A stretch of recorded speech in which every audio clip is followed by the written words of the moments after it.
How do you feel about your leadership role so far? D'Amico was just talking about how, hey, for some guys it's natural and they're able to fit in and pay it forward and teach guys and really be that person that people can look to. Yeah, I mean, I think all my life I kind of had to be pushed into leadership at an early age, growing up, struggling, raising my little brothers in college and stuff like that.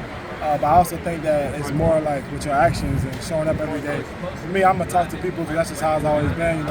Me going through things myself, you just realize that everybody's going through something. So a lot of times I'm talking to the guys and they ain't got nothing to do with football. So I think it just happens organically. You never just come into a situation and just think that, oh, I'm gonna be the leader. It is what it is. If it happens, it happens. And obviously, it's been received pretty well from everybody. So I think I've learned a lot over my years of life, not just in the league, but you learn from everybody regardless of who it is. So I think just soaking in all that knowledge over the years and now being able to pay it forward and give it back to everybody else. Yeah, you've been through things, different things. We were at that barber shop and like you were telling us, what those gentlemen were going through, they were in the midst of, you could relate to. Your family, how many folks was it in the hotel? It was one room? Yeah, it was just one motel room, and it was me, my 7 siblings, and I think it was 2 or 3 of my nieces and nephews at the time. I can't remember, and my mom. So, are you the oldest? No, I'm the 5th of the 8. 5th of the 8, okay. Tell me, that time, obviously,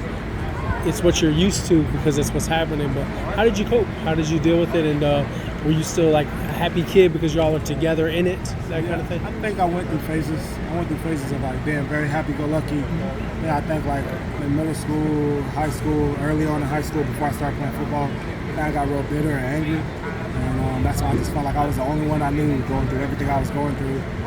Once I got to college, I think you just meet so many different people and experiences, and then you get to the league and the same thing. So somebody who was a best friend of mine, Drake Greenlaw, that whole linebacker core, but him specifically, we were roommates in training camp, OTAs, and I remember we would tell each other stories, and that was one of the first times where I met somebody that I was looking at, I was like, dang, I would not want to go through that. So just opened up my whole horizon, and me and him got really close, but I think just going through all those things that I went through, and over the years, just learning other people, you realize what I'm going through isn't normal, but what I'm going through, I'm not the only one. There's a lot of people in the world that deal with all type of issues. So just having gratitude for what I do have, and not looking at what I don't. Perspective, yeah. Yes, sir. And when you think about it today, you're under it's so public now, but very expensive off-the-ball linebacker deal.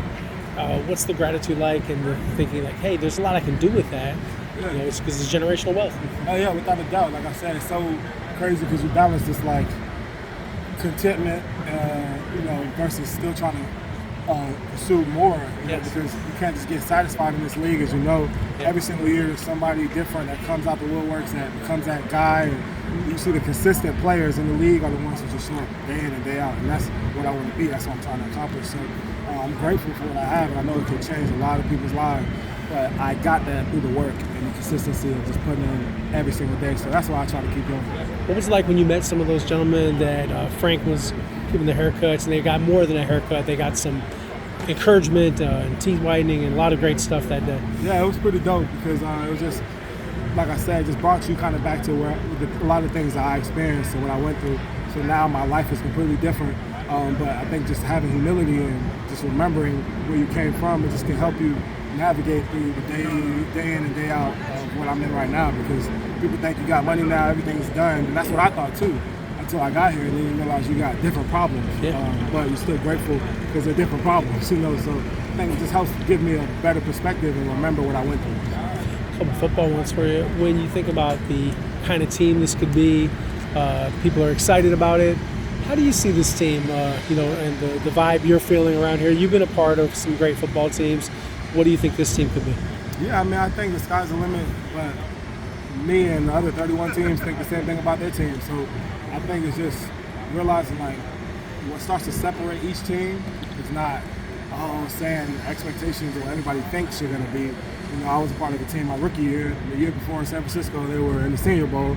The next year, we ended up in the Super Bowl, and I don't think anybody probably thought that. So you can never get too caught up in what people think and what people assume, because my whole life has been beating people's odds and what people projected onto me. So I try to just focus on all the guys in here and just tell everybody to just stay locked in on working every single day, and then you get the opportunity to one day hopefully compete for a championship later on down the road in February. But you got to go right now, day 2 of training camp, and go through the whole process to get to that. And last one for you, the front seven looks like a bunch of dudes. There's some like Daniil standing with you, a lot of guys like that, and Will Anderson, some real ball players. 100%, and that's something that you just see so much similarity from where I was in San Francisco. Like, I've been blessed to be around a lot of great fronts, even in Tennessee as well.